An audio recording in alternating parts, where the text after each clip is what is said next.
Oke, materi kita kali ini adalah language interference and language integration. Jika diterjemahkan dalam bahasa Indonesia, maka berarti interferensi bahasa dan integrasi bahasa. Ya, kita mulai dulu dari language interference. Pertama-tama yang harus dipahami adalah apa itu interference. Ya, kemudian kita masuk ke language interference. Jadi interference itu menurut Merriam-Webster Online Dictionary atau Kamus Online Merriam-Webster means the disturbing effect of new learning on the performance of previously learned behavior with which it is inconsistent. Jadi adanya sebuah efek yang mengganggu sebenarnya dari pemahaman yang lama ya dalam mempelajari hal yang baru. Jadi ada semacam pengaruh dari behavior yang lama dalam mempelajari hal yang baru. Oke, seperti itu. Jadi intinya ada pengaruh ya, ada pengaruh terjadi kepada si pembelajar. Nah, sedangkan language interference ya, ini istilah language interference ini pertama kali diperkenalkan oleh Weinreich tahun 1953 ya, yang mana language interference itu adalah deviation from the norms of either language which occur in the speech of bilinguals as a result of their familiarity with more than one language. Jadi deviasi, intinya adalah deviasi, sebuah penyimpangan, sebuah gangguan dari pengetahuan bahasa yang dimiliki oleh seorang bilingual. Oke. Seorang penutur yang mengetahui dua bahasa atau mungkin lebih itu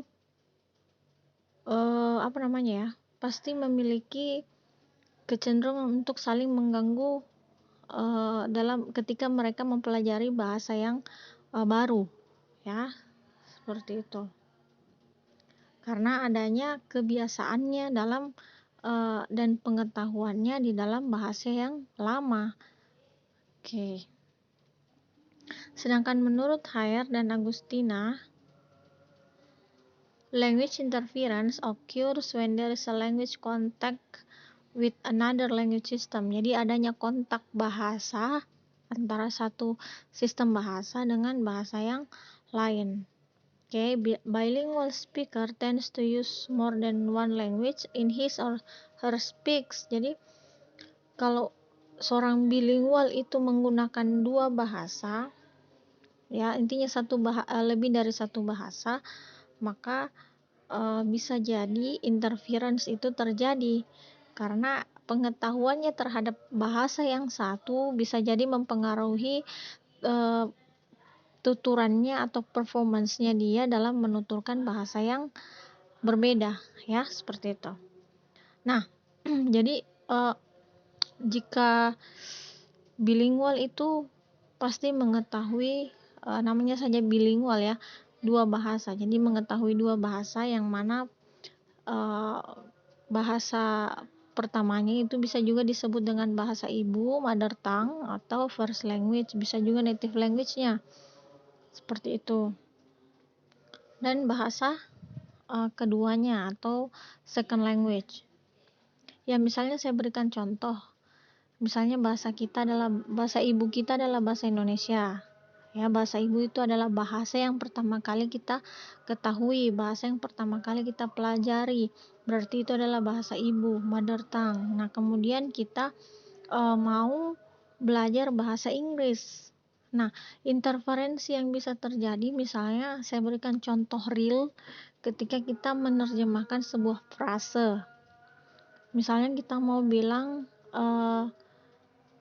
rumah yang besar. Oke, rumah yang besar di sini di mana rumah itu merupakan suatu bentuk kata benda, sedangkan yang besar itu sebuah bentuk kata sifat. Sedangkan di dalam bahasa Inggris tidak seperti itu. Yang mendahului adalah kata sifat, kemudian yang berikutnya adalah kata benda. Jadi interferensi seperti itulah yang bisa terjadi karena berbeda sistem. Kalau bahasa Inggris itu modifier noun, ya, sementara bahasa Indonesia noun modifier, ya, seperti itu. Nah, Diller menyebutkan bahwa jika seseorang itu bisa seorang bilingual itu bisa memiliki dua kemampuan, ya, kompetensi. Bisa saja dia memiliki kompetensi compound, bisa juga memiliki kompetensi coordinate. Jadi salah satunya, ya, apa yang dimaksud dengan compound bilingual? Compound bilingual itu adalah seseorang yang tidak memiliki seseorang yang tidak mampu membedakan gitu ya antara bahasa pertamanya, ya, dengan bahasa keduanya. Maksudnya seperti ini. Compound bilingual, saya artikan saja, do not have an independent grammar for their second language. It is asserted that people can learn a second language in such a way that it will always be dependent on the first language. Ya, ini bisa saja terjadi pada ketika itu tadi menerjemahkan, ya, menerjemahkan dari bahasa asing ke bahasa ibu, ya, seperti itu. Itu akan menjadi terjadi sebuah kebingungan kepada bilingual itu karena tidak ada independent grammarnya. Oke. In addition, Gekoski stated that compound bilinguals are those who acquired their language in a joint context and therefore are presumed to store linguistic information interdependently. Ya. Oke.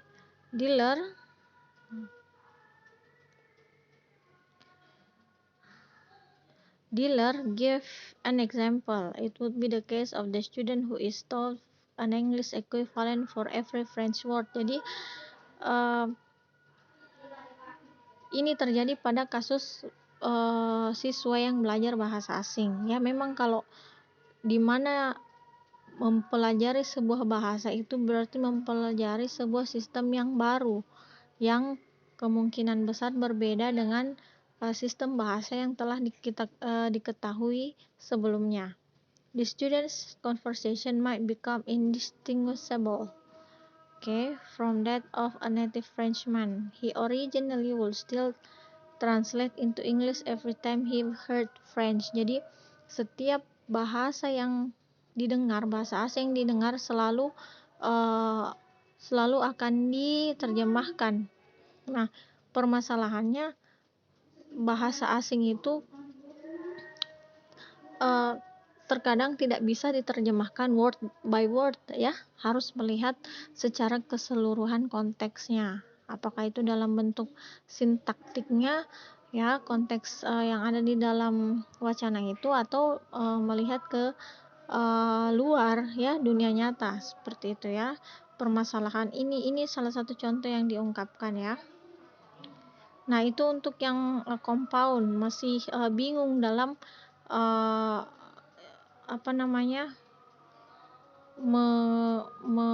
memahami kemampuan bahasanya, ya, kemampuan dua bahasanya. Sedangkan coordinate, people who learn two languages in separate contexts, therefore grammars of their two languages will be completely independent.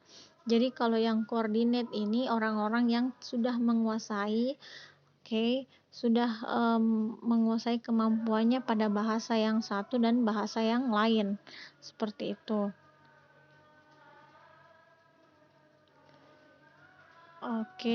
Contohnya misalnya, tapi katanya di sini diberikan contoh, bisa saja karena separateness-nya ini, karena kemampuannya ini membedakan,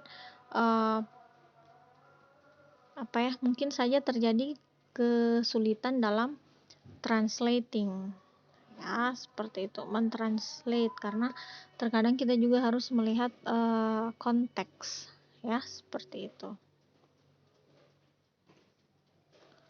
Nah,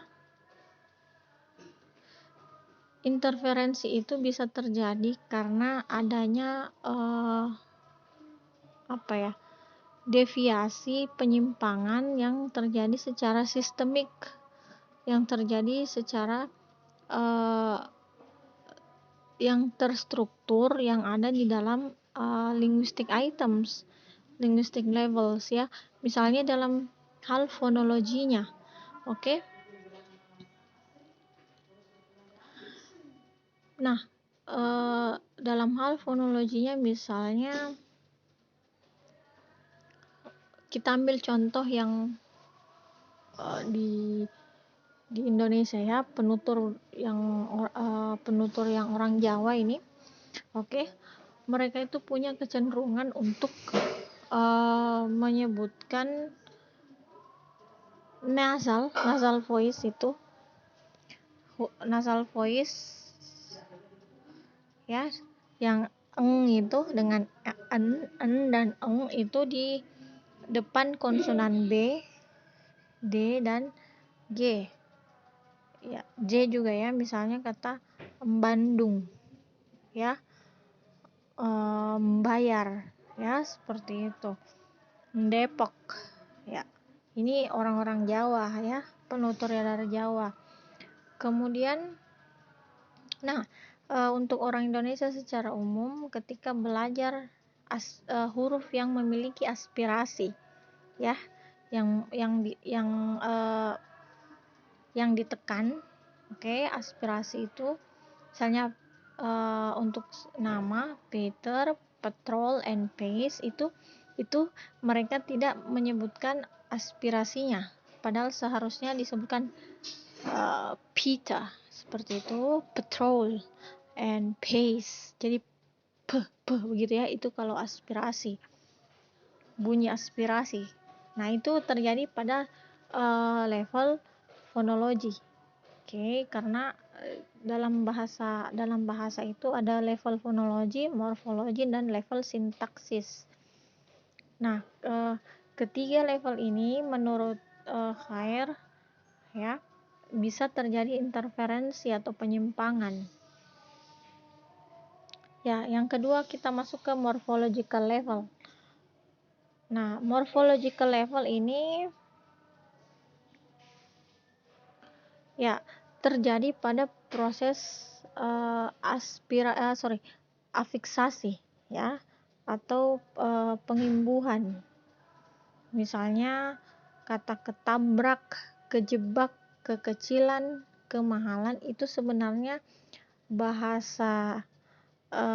bukan bahasa baku, ya, bukan bahasa baku, karena yang seharusnya adalah tertabrak, terjebak, terlalu kecil, atau terlalu mahal, ya.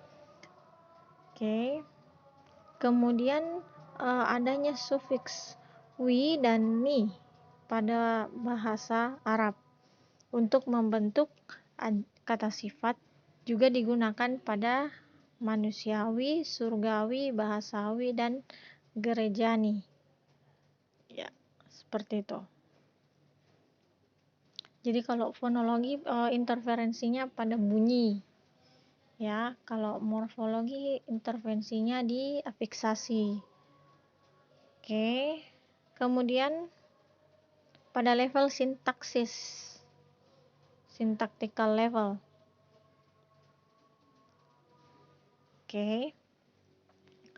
The syntactic interference is related to grammatical errors that occur in the sentential level. Jadi kalau sintaksis itu berhubungan dengan sentence atau kalimat.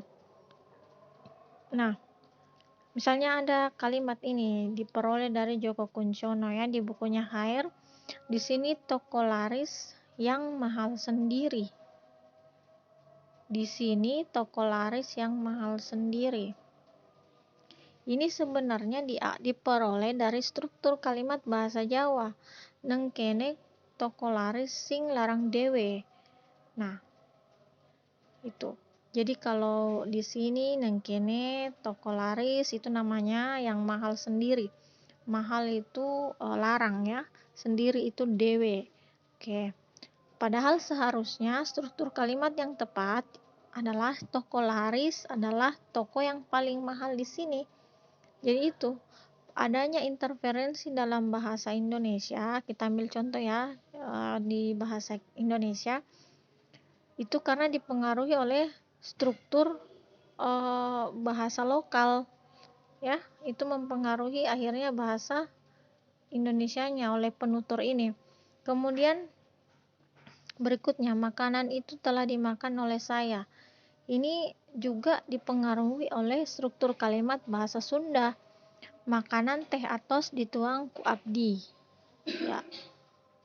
Nah, padahal yang seharusnya makanan itu telah saya makan. Oke. Makanan teh atos dituang ku abdi. Ya, mungkin seperti itu ya. Ya. Jadi seperti itu kalau syntactical level dia terjadi pada interferensinya itu pada struktur kalimat. Ya, apa boleh buat, better late than not. Ya. Oke.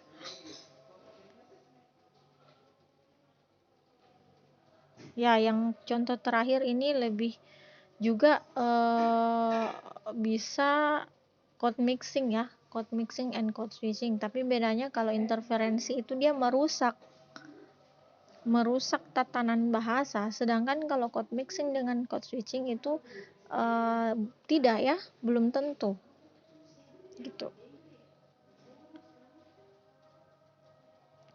ya. Seperti itu untuk language interference. Oke. Kemudian untuk language integration ya, kita masuk ke definisinya dan latar belakang. Apa itu yang dimaksud dengan language integration ya, dan apa latar belakangnya. Nah,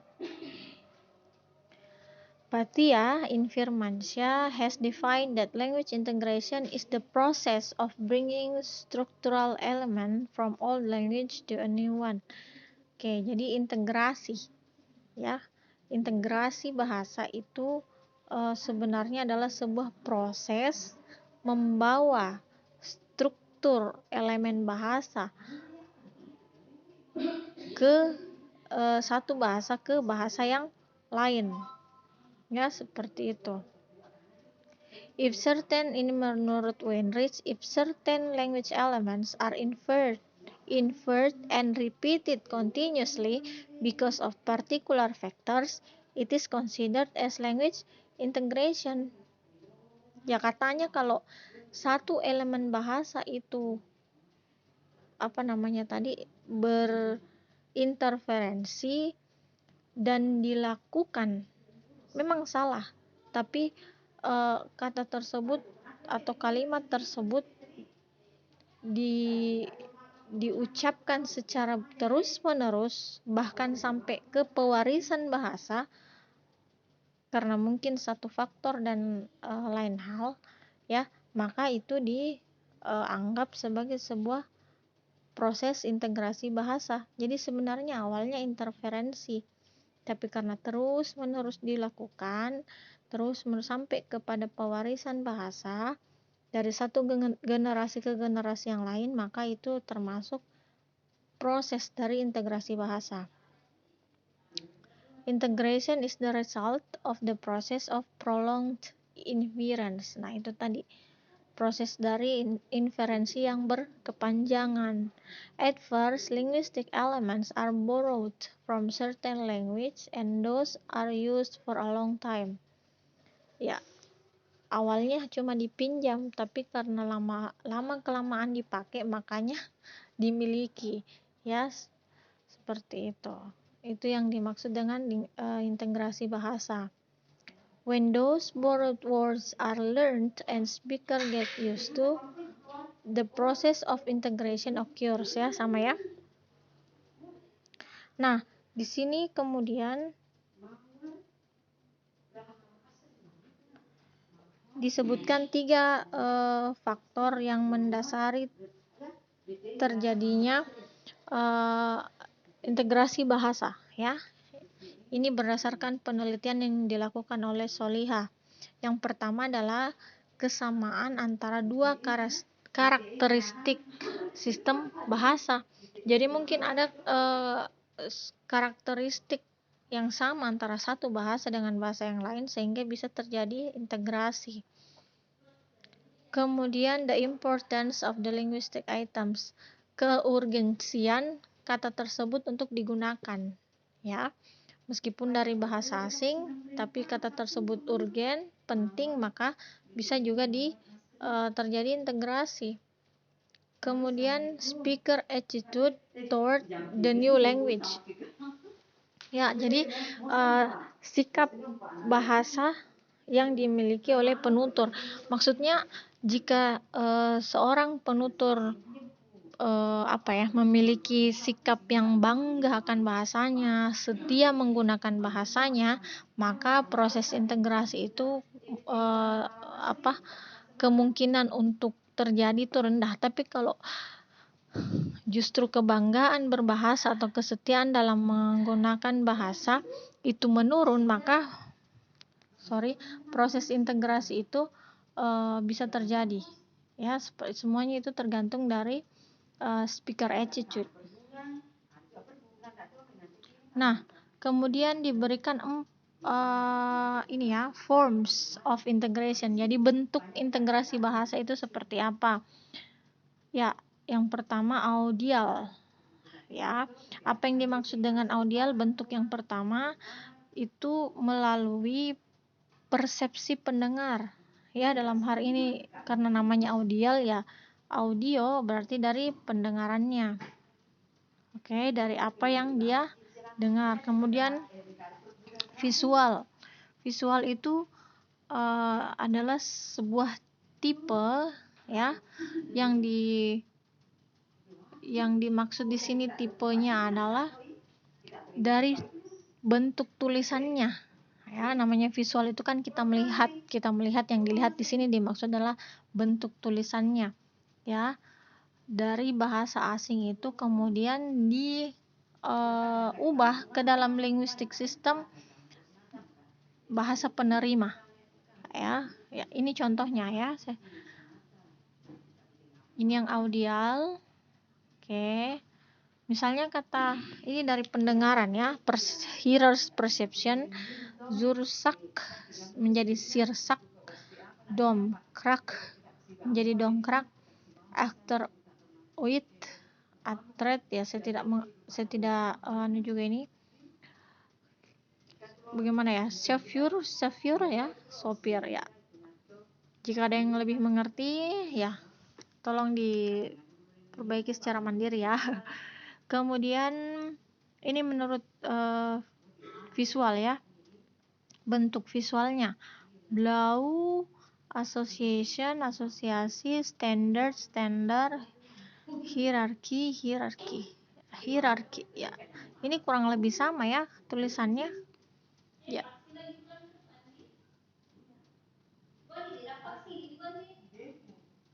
Kemudian yang berikutnya adalah direct translation and conceptual translation.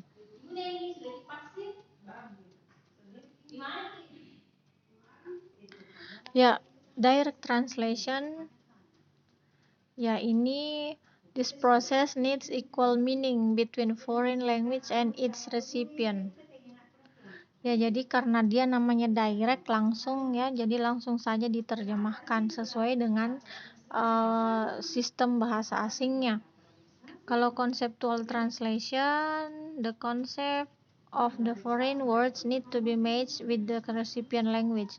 Jadi konsepnya itu dari penerjemahan harus sama dulu antara bahasa asing dengan bahasa yang digunakan oleh bahasa penerima. Maksud saya bahasa penerima ya.